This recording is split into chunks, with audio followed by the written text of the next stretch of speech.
చందనోత్సవం టికెట్ల వ్యవహారం ఇప్పుడు కూటమి ఎమ్మెల్యేల ప్రతిష్టకు ఇబ్బందికరంగా మారింది. భక్తులకు ఎలాగా టికెట్ల విషయంపై గందరగోళం జరగడంతో వారంతా కూడా అసంతృప్తిగా ఉన్నారు.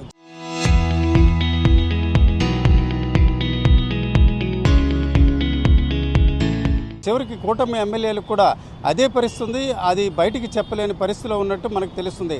ముఖ్యంగా ఈరోజు సింహాచలం చూసుకుంటే దాదాపు 5 నియోజకవర్గాలతో కలిసి ఉన్న పరిస్థితి. ఇటువైపు చూసుకుంటే గాజువాక, విశాఖ వెస్ట్, పెందుర్తితో పాటు ఆ ప్రాంతం భీమిలి నియోజకవర్గంలో ఉండే పరిస్థితి. ఈ దశలో అక్కడ స్థానిక ఎమ్మెల్యేలకు సహజంగా కొన్ని టికెట్లు ఇవ్వడం, వారి కుటుంబ సభ్యులతో పాటు స్నేహితులు అలాగే కార్యకర్తలకు ఇచ్చే పరిస్థితి ఉంటుంది.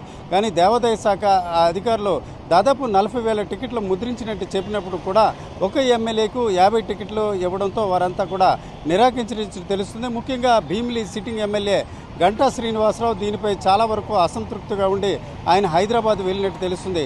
అయితే కారణం ఏం చెప్పినప్పుడు కూడా చివరికి చందనోత్సవం రోజు కూడా ఆయన హాజరయ్యే పరిస్థితి లేదు. అలాగే చూసుకుంటే టీడీపీ రాష్ట్ర అధ్యక్షుడు అలాగే గాజువాక ఎమ్మెల్యే పల్లా శ్రీనివాసరావు పరిస్థితి కూడా అదే రకంగా ఉంది.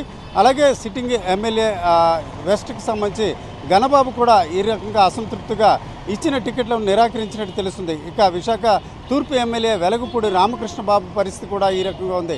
అయితే ఒక రకంగా చూసుకుంటే అధికారులు పెద్ద ఎత్తున నిర్వహణ చేస్తామని, భక్తులకు కూడా చాలా వరకు అన్ని రకాల సౌకర్యాలు కల్పిస్తామని ఒకవైపు చెప్తూనే అసౌకర్యాలు కల్పించే రీతిన ఈరోజు నిర్ణయాలు తీసుకున్నారు.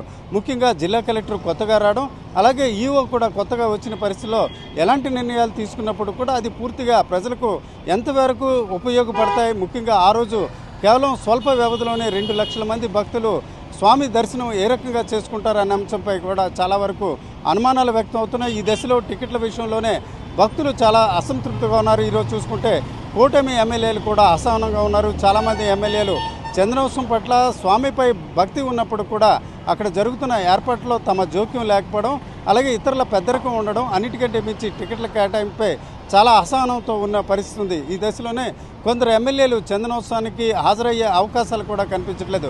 ఇకపోతే జిల్లా కలెక్టర్తో పాటు ఆ శాఖ మంత్రి ఎవరైతే ఉన్నారో దేవాదాయ శాఖ మంత్రి, అలాగే ఇన్ఛార్జ్ మంత్రిగా కొనసాగుతున్న హోంమంత్రి అనిత వ్యవహారంపై కూడా ఎమ్మెల్యేలు గురుగా ఉన్నట్టు తెలుస్తుంది. ముఖ్యంగా చూసుకుంటే ఆ కాంట్రాక్టులు ఏదైతే అత్యవసరంగా ఇచ్చే మంచినీరు, టెంట్లు, ఇతర బార్కెట్ల విషయంలో కూడా స్థానిక ఎమ్మెల్యేలకు, విశాఖ జిల్లాకు చెందిన ప్రజాప్రతినిధులకు సంబంధించి ఎలాంటి ప్రాధాన్యత ఇవ్వలేదనే కారణంగా వారంతా కూడా కార్యక్రమాలకు దూరంగా ఉంటున్నారు. ఇది ఒక రకంగా ప్రతిపక్ష పార్టీకి చాలా కలిసి వచ్చిన అంశంగా కూడా మారింది. ఈరోజు చూసుకుంటే వైఎస్ఆర్సీపీ మాజీ ఎమ్మెల్యేలు దీనిపై తీవ్ర ఆగ్రహం కూడా వ్యక్తం చేస్తున్నారు. కేవలం హడావుడి చేసి ఒక పార్టీకి, ప్రధానంగా చూసుకుంటే ఏపీ ప్రభుత్వానికి ఏదో చేస్తున్నట్టు చూపించే క్రమంలో అధికారులు నిర్లక్ష్యంగా ఉండి ఈరోజు సిట్టింగ్ ఎమ్మెల్యేలకు ప్రాధాన్యత ఇవ్వలేదని అసంతృప్తి వ్యక్తం చేస్తున్నారు. ఈ దశలో మరికొన్ని గంటల్లో మొదలయ్యే చందనోత్సవం ఏ రకంగా విజయవంతంగా జరుగుతుంది అనే అంశంపై చాలా అనుమానాలు వ్యక్తం అవుతున్నాయి. అయితే ప్రజలు మాత్రం చందనోత్సవం ఖచ్చితంగా అప్పన్న స్వామి ఆశీస్సులతో విజయవంతంగా జరుగుతుందని ఆశాభావం మాత్రం వ్యక్తం చేస్తున్నారు. కెమెరా పర్సన్ తిరుపతితో రామచంద్రరావు, RTV, విశాఖపట్నం.